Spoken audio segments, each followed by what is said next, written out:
Hey guys, it's Josh. Today we're going to go over a quick video on beyond the ransomware mid-game responding to ransomware. So I talked a little about the mid-game ransomware. If you haven't seen that, please go back and watch that. Essentially, the mid-game of ransomware is once you've been breached, once the walls have been traversed, the firewall, the EDR, and the SIM, what do we have left? And that's that mid-game of the scanning, the DC sync attacks that happens in that soft GUI middle. That's where the real attacks of ransomware has. There hasn't been a lot of tools until now that can really address that.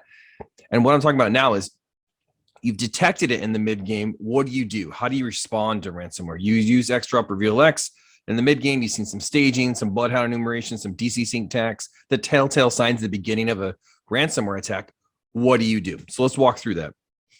We're going to talk a little about some of the pre-game things that you can do to make yourself more secure that you should do from day one with ExtraHop to start to build the plan so that you're ready for a ransomware attack. As we like to say, it's not if, but when it comes to ransomware. All right, so let's get started. The first thing is, let's talk about integrating with your current tool set. No matter what you have, Microsoft Defender, CrowdStrike, SentinelOne, you should have some kind of EDR, end user detection response. Not everything is going to have an agent, but it's still very valuable when it does, because we can then speak directly from ExtraHop. When we see ransomware go over to a Windows file share server, we can use ExtraHop then to go directly over to the EDR. So we can say, hey, we saw some ransomware activity here. We detected that. We then said, all right, ExtraHop, go tell the EDR on that device, that CrowdStrike, to shut down and quarantine that device, that Microsoft Defender. So do that from day one. So do the same thing with your SIM. So that's going to be something like your Splunk, QRadar, anything that's aggregating logs. Have ExtraHop send the details of that sync attack here and understanding what that is. So that's really powerful and useful there. So when you see a detection, ExtraHop can send that and log that out directly to your SIM, your security analysis tool.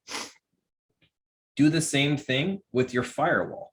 So as we see ransomware coming across, it hits a firewall server, and we see database data staging or PowerShell enumeration, that detection can go straight to your Palo Alto checkpoint firewall and then block the IP of that device. So if this guy's coming in from an external IP, it's going to then say block that, so we can stop that from continuing and becoming rampant. We can really make that blast radius minimal, and that's the whole goal. You're going to get hit by this stuff, but it's mitigating that risk that's really important. And if you have SOAR within your environment, if you have a Cortex XDR or any kind of XDR play, make sure that you're sending the relevant detections over to your XDR platform, right? So we want to make sure that those detections are being sent over via the API so that they can make an informed decision, because SOAR is a very powerful way for us to be able to integrate into your systems.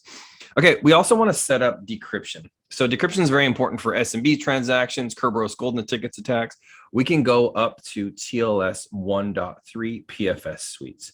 So take advantage of the power of decryption. There's no extra cost associated with this. So where you can decrypt, because it's only going to allow us to be able to make more informed ransomware DC sync database staging detections, because we're decrypting those opaque workloads.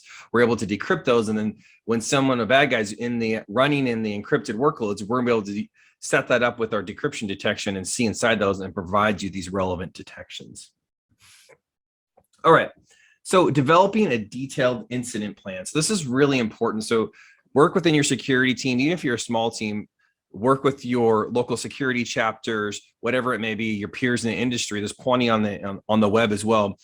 Put a report together that includes detection, which is we're part of that solution, as well as your firewalls, your EDR, and your SIM. Your response, so when that happens, what do you do so you don't panic? And then your recovery process, which we're going to talk a little about. So have a document that you check quarterly with your team that you can adhere to. Say, hey, we got hit by ransomware. Let's go to the document. Everyone can stay calm and go directly and work the document that you've already prepared for.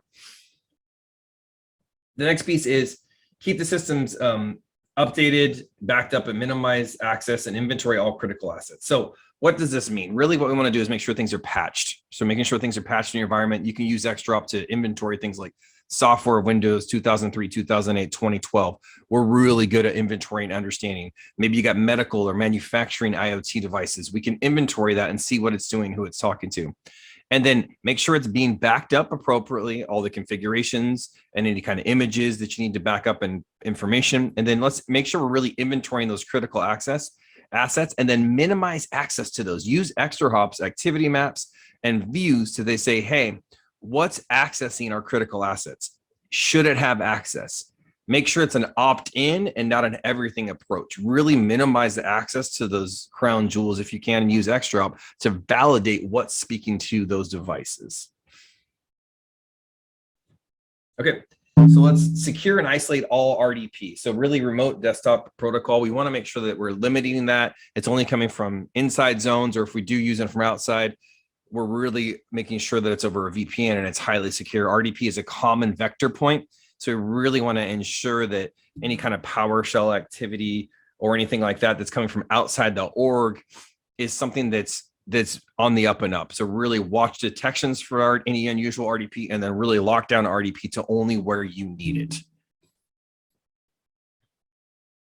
So actively monitor for data exfiltration, suspicious connections, and unusual privileged user accounts. So those are all detections within ExtraHop. So as I said before, you're going to integrate this with your existing tool sets, EDR, your SIEM, your firewall, and your SOAR, and your XDR solutions. We can then use that, because we're in that mid game, we can then inform those tools when we see a suspicious connection, an unusual privilege account that's not used during these particular time periods, an admin or a root, something like that. It's very important on the beginning stages of a ransomware attack.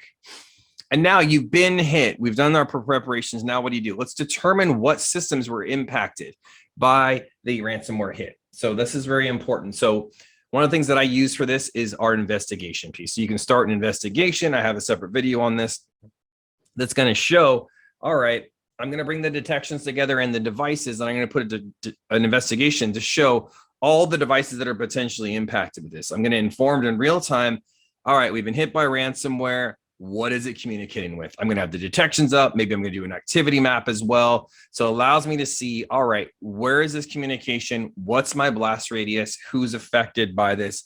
Where do I need to mitigate this threat very quickly? So leverage investigations and activity map to see how big the threat is. The next step is disconnect devices from the network that are potentially infected. Using that investigation and activity map, if you can, disconnect the devices until you can determine the full scope. So if there's a file server or something that's not going to overly affect business practices, this is a determination that you're going to need to make based on that procedure doc of like what can be brought offline and what can't. So if you can, disconnecting that will allow you to be able to have more time to see what really happened. And then ensuring the backups have not been infected is hugely important. So obviously having a part of that documentation is an effective backup strategy. Do not bring the backups back online until you're absolutely sure that you've mitigated the entire ransomware risk from your environment. And then that's part of that triage process. If you can disconnect systems based on your guiding document, you want to triage those with the ExtraHop records and threat detection, as well as your other security tools and the actual packets of record and maybe the images of the devices infected. Have you fully gotten rid of that particular variant? Do your research on that ransomware variant, and then engage external and external stakeholders based on that master document to make sure that you are effectively eradicating this from your environment, and you're also building up the right security protocols to ensure that you're up to snuff for the next attack that comes along. So in short and summary, like when ransomware comes in, we want to stop it from going to multiple servers. So we see this initial attack, allow ExtraHop to then communicate to your firewall, EDR, and SIEM and SOAR, and then run decryption on those things in all your pregame.